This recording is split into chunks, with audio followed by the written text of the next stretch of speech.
In March of 2024, Akira Toriyama passed away. He's well known for the series Dragon Ball. He wrote the original manga and has since spawned an incredible franchise that just continues to add iterations and continues to develop its popularity around the world. So I, on the other hand, while he is mostly a huge contribution to manga, associate him with a lot of video games and a lot of the character designs that Toriyama brought to some of my favorite video games, those including Chrono Trigger, Blue Dragon, the Dragon Quest series at large. I've played most of the games in the series. So, in a way, Toriyama was an artist who had influence on my likes and my styles. And so it was really sad to see him go, and to know that we won't get any more creative output from Toriyama in the future. And not a month or so after his death, a game called Sandland came out. And the interesting thing about Sandland is the game is an IP revival, kind of known as a one-shot.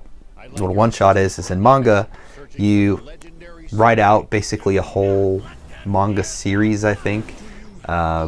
It's not meant to be dragged out. It's a front-to-back conclusive story that they'll then, typically gets published in like Shonen Jump or whatever. They'll publish it over a series of weeks and then boom, it's done. So Toriyama had written this long back, and in 2000, I think, roughly. And then all of a sudden now there's an anime film in 2023, there's an ONA series in 2024, and then of course the game itself. So that's a little delayed, but it's cool that we got it, and I was very intrigued when I started to see, Toriyama worked on the designs. This was an old one-shot that I didn't know anything about, and just another means of my ability to enjoy his artistic output. So the game itself is an action role-playing game, and it came out in 2024, not too long after Toriyama passed. And it was developed by a company called ILCA, I think is what the development studio is named. And they haven't worked on too many titles. They've worked on One Piece Odyssey, kind of in the similar vein to this game. And they also worked on the Pokemon Brilliant Diamond, Shining Pearl games as well. So that's who we have leading this creative effort. And it was published by Bandai Namco. So I like Bandai Namco. I like their partner studios.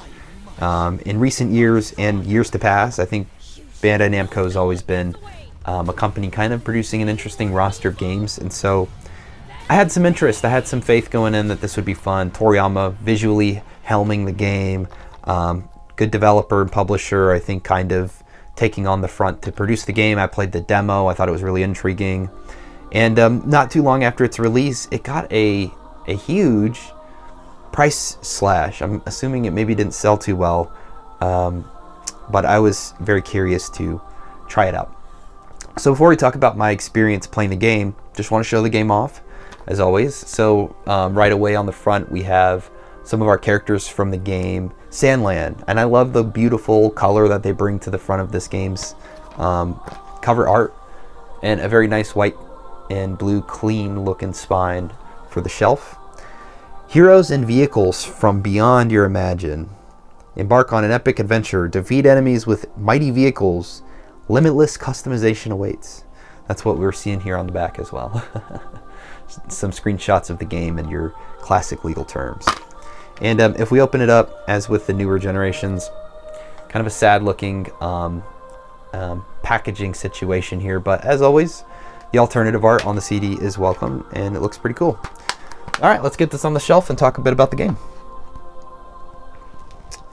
So this game is set in a kind of post-apocalyptic world where water is an extremely scarce resource, and the world is a desert landscape. So you play as a character named Beelzebub, and he is the son of the demon king Lucifer, and he meets a man named Sheriff Rao.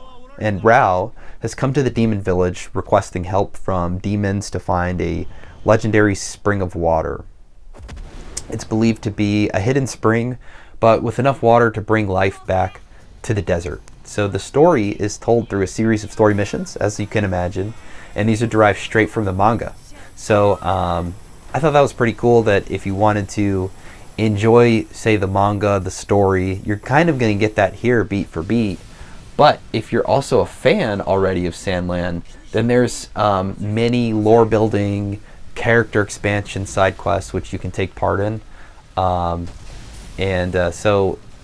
you would imagine that this works similar to most open world games, because it does exactly that. You can go do the story mission, you can wander around and explore, you can go do these extra side content missions. So let's talk about the story first. So the story has two core arcs. The first arc is in Sandland, and it's fantastic. From start to finish, it kept my attention the entire run. It concluded excellently, and I had a lot of fun playing through it. So then the second arc, while it is still good, it feels kind of disjointed from the core story, I gotta be honest. The purpose why the whole journey started is not very connected well to the first arc.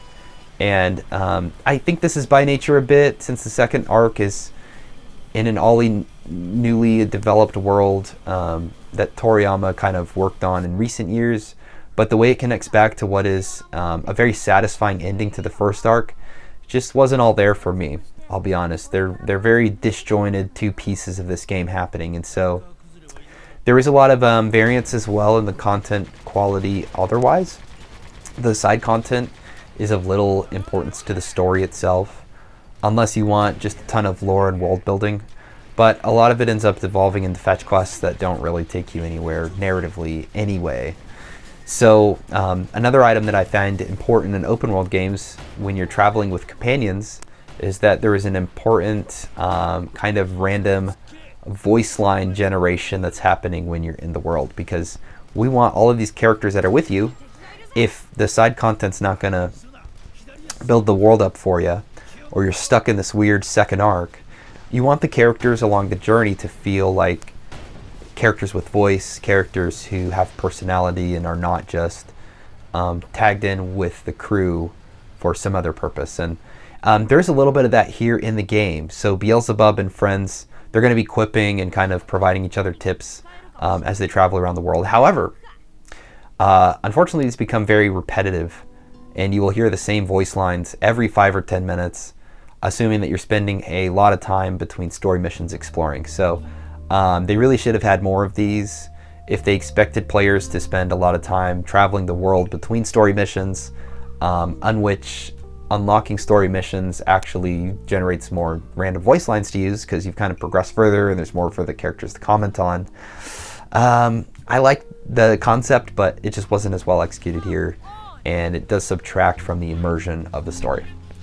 And I think one of the comments on is there's a ton of dialogue and ton of cutscenes, and there's no auto forward. So you will spend a lot of time with controller in hand, pressing and constantly clicking the next button over and over again, like you're playing an old school Pokemon game. And this auto forward thing is really a standard feature in a lot of most types of RPGs, so I wish it wasn't missed here. So it's kind of funny when I think about the story of Sandland and the game, or the story within the game. All of the original manga, the one-shot narrative that was made by Toriyama, is fantastic here. You get great character building. I think you get a great kind of evolution of the plot that's well paced and really keeps you moving towards higher highs in the story. But then everything new created for the game, the side content, the second arc, none of it hit as well for me. And so I think if you wanted to buy this game and enjoy Sandland and just know the story, you could play that first arc and know everything you would need to about the manga. And so I thought that that was kind of a fun portion of the game, and they really could have just left it to that, and I would have been very happy overall with the game itself. It is nice they added all the extra content, but maybe it was a bit above and beyond, in my opinion. So putting the story aside, let's talk about how this game plays, because this is a very different game from a lot of those titles we're getting nowadays. So on the gameplay side, Sandland's an open world game, so that's not original. But what is less common is vehicular combat, and that's what this game is, a vehicular combat-driven adventure game. So much of the gameplay is kind of going to be driving around in various available vehicles that you'll get for your use in traversing the environment and battling enemies on your journey, basically, to find this legendary spring. And the vehicle movement, I gotta say, felt really natural, super nice. There's a nice independence to both the ways in which you're moving and controlling the camera, which allows for kind of full control of any battlefield you're on. And much like the open world battling, it's going to be beneficial for you to spend time in finding resources and upgrading your vehicle's levels and weapons, you know, much like any other open world game. Oh, and also crafting new ones as well. So there is a true progression, and that progression is ultimately driven via the story. So you can't really pre-advance your upgrades and your efforts by just thoroughly exploring areas, because parts and vehicles are kind of locked behind story missions. So, and also, you know, you go out and you fight in the overworld, just random enemies. You get 1 or 2 experience points compared to the hundreds you're going to get in the story missions. And so I think there's a discouragement and a lack of incentive to spend much of your time exploring in this game. Especially once you start managing like multiple vehicles. There are hundreds of various ingredients. The crafting system is really over encumbering, and the customization system broken up across multiple shops and lists, etc. It's just a bit over the top in terms of making a satisfying customization system. For me, it was just a little over complex for the purpose of being over complex.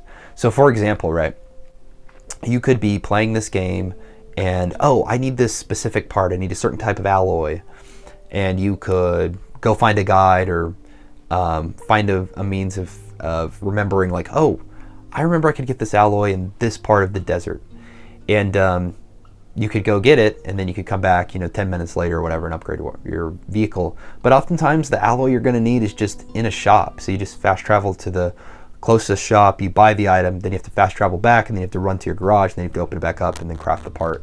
So just a little over complex. The simplicity, they should have narrowed down the amount of crafting items and materials.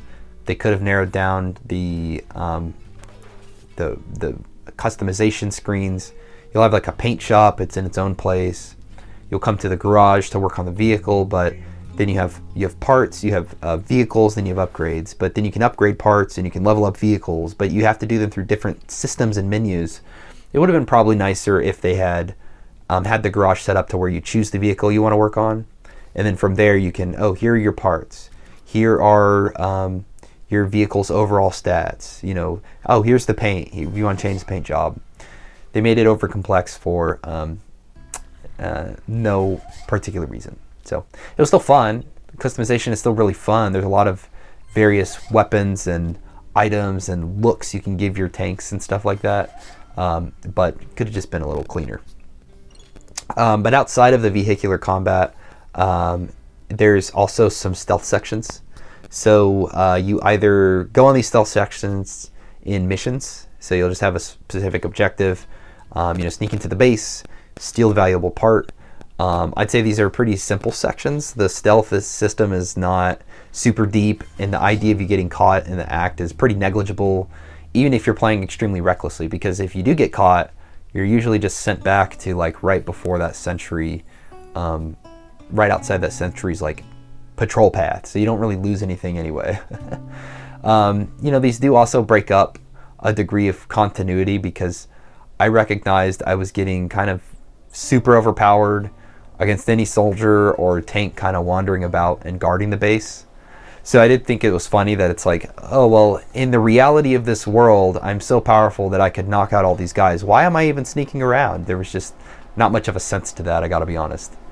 So lastly, you know, I also gotta say that there's some gameplay around hand-to-hand combat situations. So these are, again, kind of boiled down to strong attack, light attack, or a dodge. So as long as you have some modifier potions to boost your attack or defense, it makes most of these encounters pretty simple. So these are kind of the core aspects of the game. You have the vehicular action, which I thought controlled well, was very fun to participate in and try out the means of fighting different enemies and so on. The customization is a huge part of the game. It is very in-depth, but also the menu systems and just the attainment of the various parts and materials is a little over complex. I wish they could have cleaned that up, while the stealth and the hand-to-hand sections are pretty simple and linear, to be honest. But one other thing I did want to comment on is the boss battles and just the vehicular strategy at large. So vehicular combat can be designed to be deep with strategic options in video games. A great example would be with tanks. Terrain exploitation, very important in the positioning of your tanks and what kind of terrain you're on, so on and so forth. Reconnaissance. Jeez, that's a hard word to say. Of enemies. And exploiting their vulnerabilities, like maybe certain tanks would have less armor on their backside or certain side or something like that. The chances to coordinate with teammates to flank or confuse enemies. Those are a lot of the things I think about when I think of a deep vehicular combat system, and none of those are really here, unfortunately. You know, the battles often just come down to who is the strongest and can you maintain momentum moving left or right without crossing over consistently, because if that's the case, all of the artillery in this game travels on a delayed path. And so as long as you're driving one way or another, most of the missiles and bullets and bombs are going to miss. And so outside of, you know, using your various vehicles to traverse the terrain, like getting a jump bot so you can get to high spots, or a hover bot to float above uneven terrain that could swallow you up, the core strategy in the game is just driving in a circle in your tank. And so I would have just liked something a little more strategic and a little more interesting there. So just realistically, if you're going to pick up this game, I think it's designed not for depth and complexity of its gameplay systems, but more enjoyment of its story and the light RPG elements that kind of accompany it.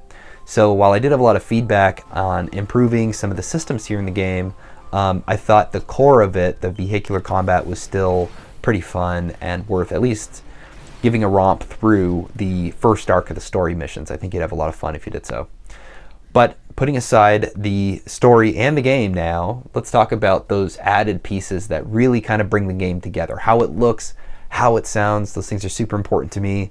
So from a visual aspect, I really did want to say that I loved this game's style and the game's presentation. The game continued to deliver just these beautiful kind of sweeping visuals that would have me stopping to take them in throughout the course of the game. And all the characters and vehicles are truly elevated by the strong Toriyama design that's been given to them. So I did love it quite a bit. I love the animated style that is given here, and though they did take that approach for the game, of course, because of its origins, they didn't skimp on just making it look great. So it was so fun to just explore Sandland, enjoy the sweeping vistas, the sunsets. It's a beautiful game overall, and just exploring through the world was super immersive from a visual perspective. And another thing I wanted to comment on is related to the sound in the game. So I played the game in Japanese. The voice acting was plenty solid, didn't have much to share there. And, you know, I would ask that a fluent speaker kind of judge that a little deeper themselves. But I did want to call out the soundtrack. So Yugo Kano, he's the composer, and he did the anime music as well, as well as the game. And I will be honest, he created some truly special pieces here in the game. The music at times very much matches the peaceful wonderment of some of the moments presented throughout the game. The music can be fun in tone. It can communicate the heat of the desert, the drama of a battle you find yourself in. And I found the soundtrack to be one of the game's big highlights. And it makes it worth playing just to experience some of the more peaceful moments throughout that Sandland presents along the journey. And so it was something I went into the game not expecting to have any interest in, and it ended up being one of the highlights of the game for me. So I think it's definitely worth trying if you want to enjoy the story that the manga originally painted out, if you want to hear some beautiful music, if you want to enjoy some wonderful visual design and characters and tanks and cool things to look at, and a light action experience that I think you will find to be linear at times, maybe over complex in some ways that it really didn't need to be, but with a very fun basis for vehicular combat. I don't play a lot of vehicular combat games, so it was just exciting to be able to come in here and enjoy Sandland and enjoy something different that is outside of the traditional game that I would, and genre that I would typically play. So I did have a lot of fun with this. It's a bit of a mixed bag in its experience, but at a lot of the sale prices that I've seen Sandland at, I think it's definitely worth picking up and at least enjoying that initial first arc from the manga. Toriyama does write quite an excellent story that I found fun and I love the characters in. So I'm curious if you're familiar with Sandland, the IP, the anime. Is it worth watching the series? I would be interested in knowing before I commit to jumping in after I've just played the game. Did you play the game and have similar feedback or a different experience when you went through it? Let me know. Would be curious if you comment below. And if you like the video, please like the video and subscribe. Would love to have you join this community and stick around and catch up with me on the games I'm playing each weekend. So, all right, well, until next time, stay well, stay healthy, and look forward to seeing you again, guys. All right, take care. Bye.